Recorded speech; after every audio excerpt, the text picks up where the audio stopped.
Welcome to this Prepare for IELTS video in which we're going to show you how to write conclusions in your IELTS Writing Task 2. In this video, we'll look at conclusions for essays with opinions. We'll look at the strategies, so stating your position and writing about hopes, wishes, worries, fears and predictions. We'll look at opinion essays, discussion plus opinion essays, and explanation plus opinion essays. We'll look at the strategy of lifting, and then we'll move on to conclusions for essays without opinions.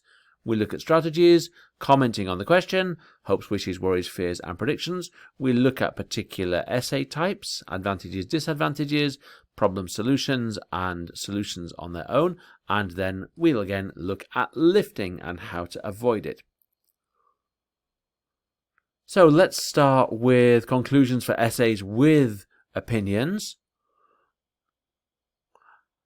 And if the question asks for your opinion, so these are opinion questions, discussion plus opinion, explanation plus opinion, then you should usually include or repeat it in the conclusion. So you might have put it in the introduction and your essay might be thesis-led, or you might only be putting it in the conclusion. So that's evidence-led. Either way, you will almost certainly want to include your position, your opinion in the conclusion. You can state it, you can explain it, so especially if this is the first time that you have stated it, so if it's not in the introduction, it might need a bit of explanation. You can also restate your key supporting arguments in the conclusion, but try very hard to avoid repeating language from the main body. This is not easy to do. You can also express a hope or a wish, a fear, a worry, or a prediction for the future. This is often a nice way to end your essay.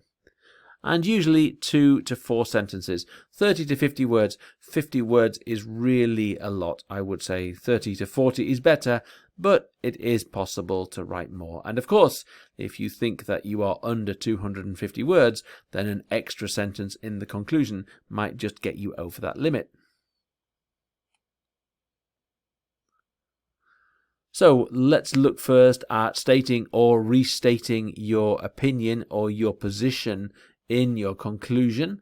And here are some ways that you can do that. Remember, there is a PDF with this video, so you don't need to write all of these down. You can look at the PDF and see some great examples of ways that you can state your position in the conclusion.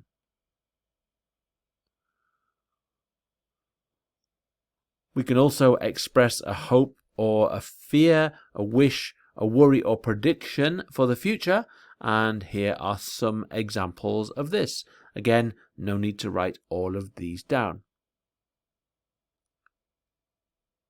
Some more ways in which you can express hopes, wishes, worries, fears, and predictions. These will often be your final sentence in the conclusion. It's a nice way of rounding off your essay.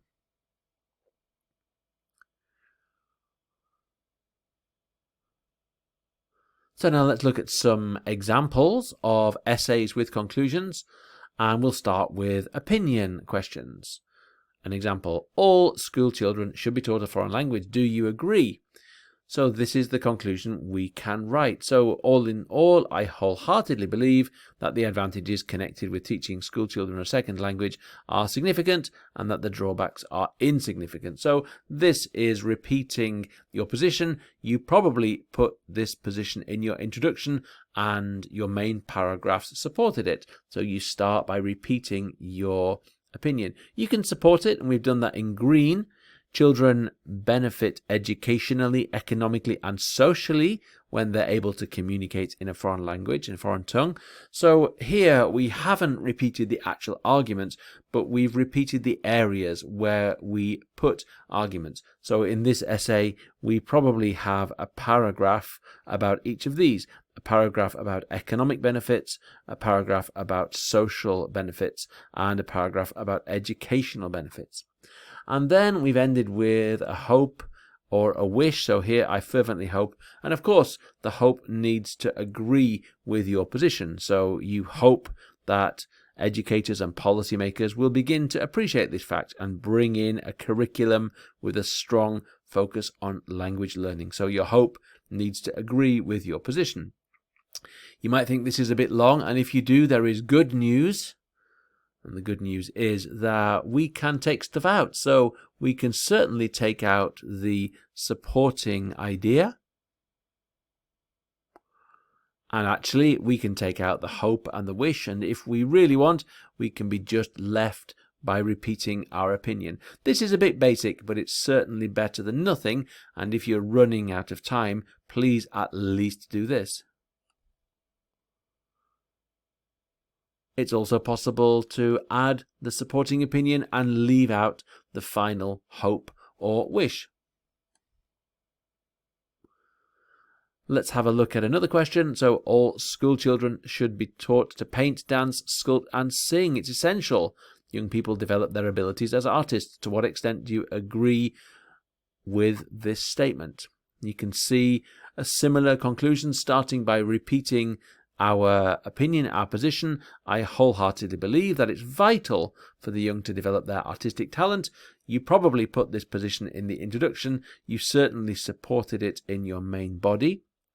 And then in green we have supported it, and then in red we have expressed a hope for the future based on this.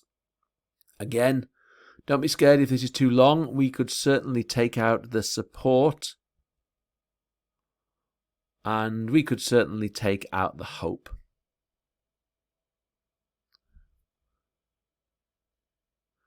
And we have done that here, but we've added back in the support. So all of these are possibilities.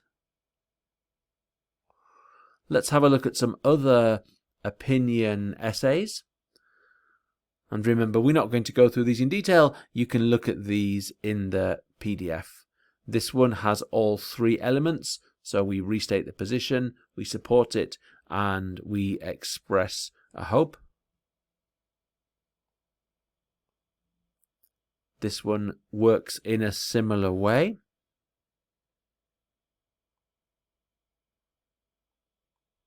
This one is very long, so you probably, in this case, would take out one of these elements, the green or the red.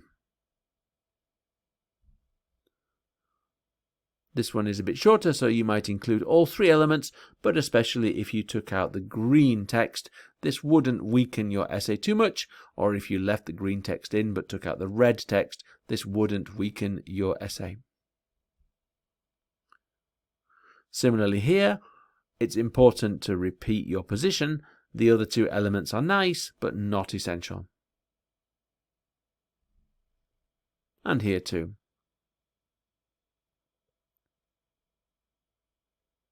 Here is another essay, and we have needed to repeat our opinion using quite a lot of language, so you probably wouldn't include both the green and the red, but you could certainly include one. And similarly here, sometimes expressing hope or a wish or a worry, fear or prediction can take a lot of text. Great if you find yourself with a minute at the end of the essay to write it. It can boost your number of words. You can add some extra great language, but don't worry too much if you can't. Here we have added quite a lot of information about our position and then supported it. And again here, a nice length conclusion where you've included all three elements. This one works in a similar way. All three elements have been included. And here too.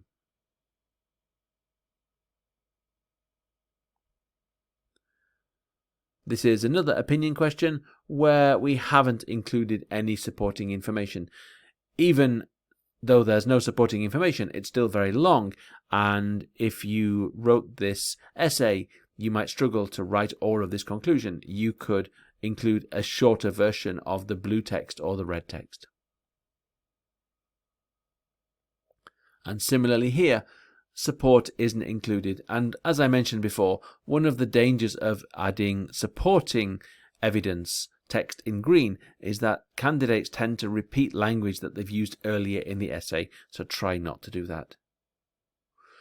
Moving on now to discussion plus opinion questions, and there might be a slight difference here, so let's have a look at one of these. Some believe that children under the age of 5 should be brought up at home by their parents. Others believe that young children should go to nurseries where they can learn to get on with other small children. Discuss both of these views and explain which is the better option. So here is our conclusion. It's quite a long one.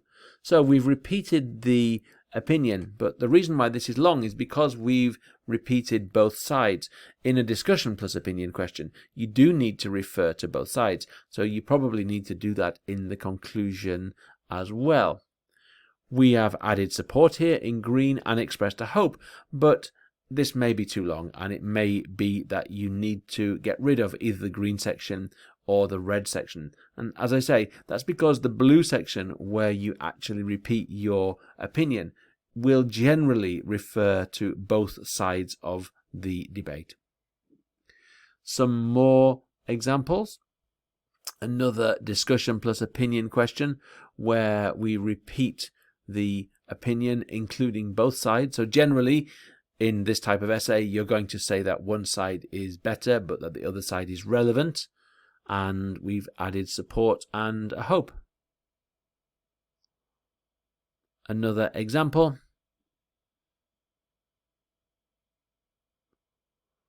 And another discussion plus opinion question. This time we haven't included support for the opinion. Moving on to explanation plus opinion questions. So an example here. These days, more and more people seem to care about business and science, and fewer people are interested in art. What are the causes of these changing social attitudes? That asks you to explain. Do you think these changes should worry us? Is it a good thing or a bad thing? That asks for your opinion. So what have we done here? And this time we have seen that there are two questions. The second question asks for an opinion, but we have added an explanation for question 1 and opinion for question 2. So the conclusion starts with, the radical changes in our world can be connected to globalization and developments in technology. So that is a summary of our first main body in which we answered the explanation question.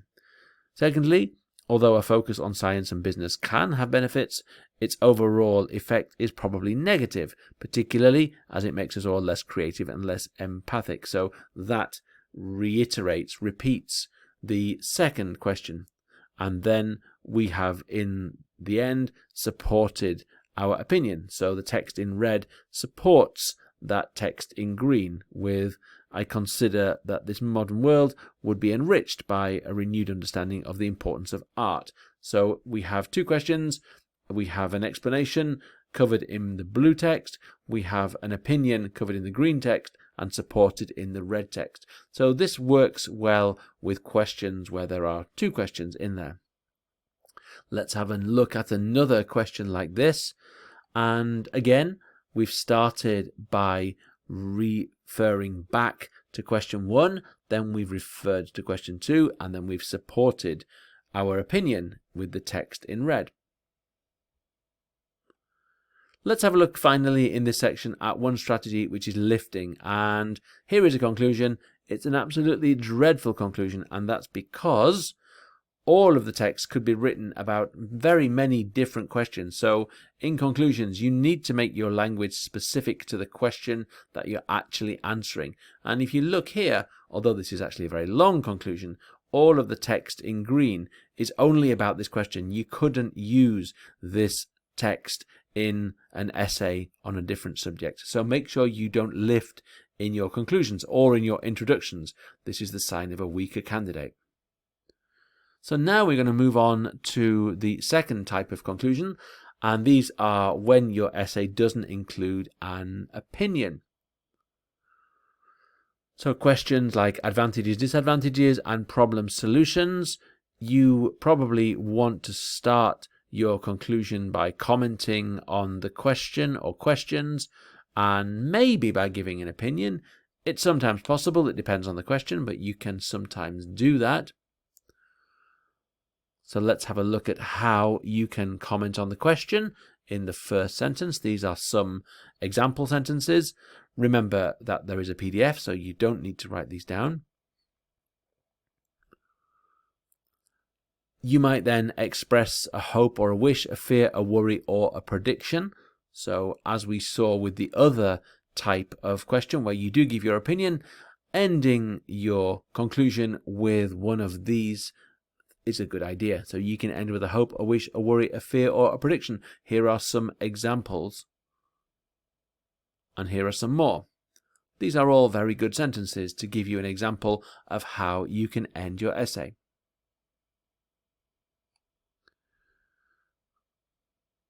So now let's turn to some examples, and we're going to start with advantages, disadvantages. Here is a question. Many elderly people are no longer looked after by their families. Instead, they live in nursing homes or special homes for the elderly. What are the advantages and disadvantages of this trend? So this is an advantages and disadvantages question. We can start by repeating our position, and that is, as mentioned earlier in this essay, I firmly believe that the personality and circumstances of each individual elderly person will best determine whether living with family members or moving into a residential care home is the right option. So we're not giving our opinion here, but we are saying that in some situations it's a good idea, in some situations it's a bad idea. We support this position in green, so clearly some retired people thrive in care homes, whilst others find the prospect of living there utterly appalling, and we do end with here with a hope. We can end with a hope or a wish, a worry, a fear, or a prediction for the future. Let's have a look at another option, and this time we are not including the hope, wish, worry, fear, or prediction. We can manage perfectly well without it, probably because you don't have time to write it. So if you can include it, that's great, but it is a luxury, not a necessity. And here we have included it, but we haven't supported the position at the beginning of this conclusion. Again, that works absolutely fine. You probably don't have time to write a long conclusion. In fact, it would be possible just to repeat your position. This wouldn't be the strongest conclusion, but it's certainly much better than no conclusion at all. Moving on to another question. So many sports players advertise sports-related products. What are the advantages and disadvantages of this? And here we've started our conclusion by referring to the question. Obviously, this practice can have both positive and negative consequences. So you can see we're not giving an opinion here. We are just saying there are good things and bad things. We can then refer to the two positions. So we've referred to the first position in green and the second position in red. And then we've actually given our opinion at the end. And you shouldn't always do this, but it's not the worst way to end your essay. You can make your essay into an essay with an opinion. They don't ask for an opinion, and you should only use the final sentence to give it based on the evidence, but it is a possibility.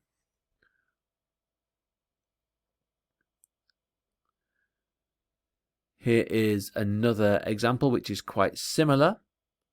So we start by referring to the question in general terms, then referring to the two positions, and then giving an opinion. This essay would work perfectly well without the text in brown, so without your opinion.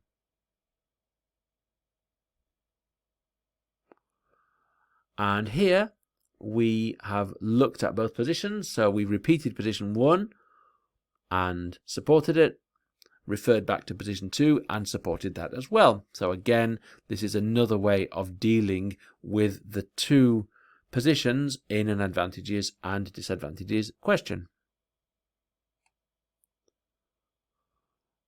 And here, again, we've looked at both positions and ended with a hope. Actually, it's more of a suggestion.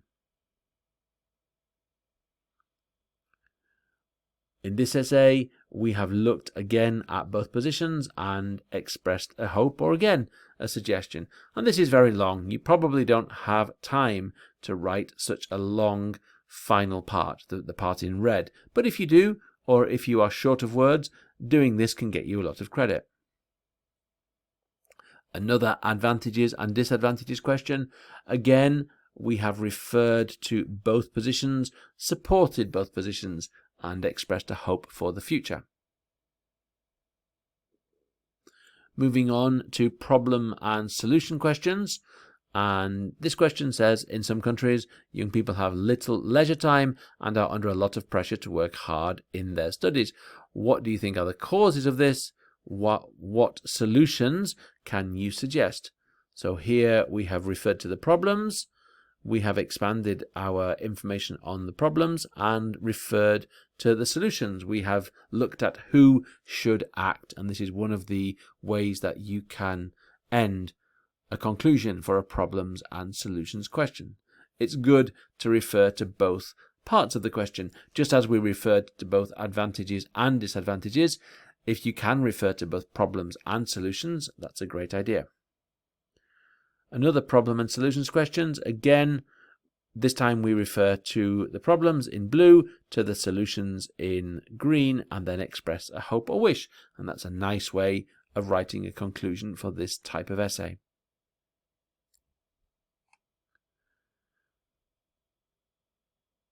A similar structure is used here.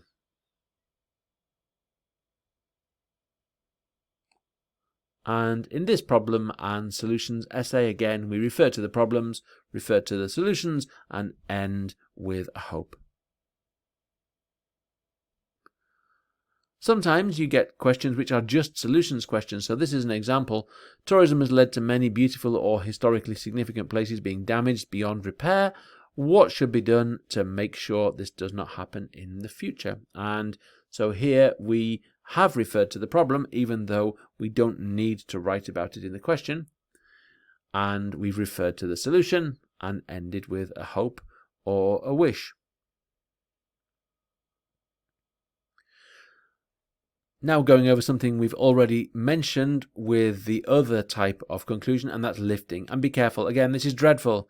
This is a terrible conclusion because it could be applied to many different essays. So try when you're writing a conclusion to include as much language as you can which is specific to the question you're answering. All the language here in green can only be used for this essay. It wouldn't work in other essays. Well, that's long and complicated, and we hope you've got a good idea, and at least we hope you've got plenty of examples of good conclusions and that you feel a bit more confident now in writing them. We look forward to seeing you soon, and thank you for watching.